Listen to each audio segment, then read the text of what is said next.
হচ্ছে electric device, ছোট্ট একটা ইলেকট্রিক ডিভাইস। এটা কাজটা অনেক বড়।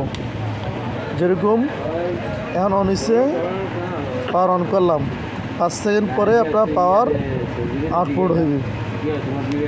আউটপুট হয়েছে আপনার এখন ভোল্টেজ আছে 224 ভোল্ট। হ্যাঁ, কিছু সেটিং নিজেও করা যায়।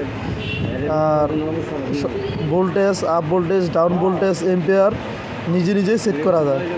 যেমন এখন আমি সেকেন্ড সেট করলাম, পাওয়ার অন হলে 5 সেকেন্ড, তারপর ভোল্টেজ হাট ডাউন করলে 10 সেকেন্ড পর। তারপর আছে আপ ভোল্টেজ দিছি আমি 255, আর বেশি দেওয়া যায় 265। তারপরে দেওয়া আছে 190, এটা লো ভোল্টেজ। এর নিচে নামলে অটো অফ হয়ে যাব, 265 উপরে গেলেও অফ হয়ে যাব।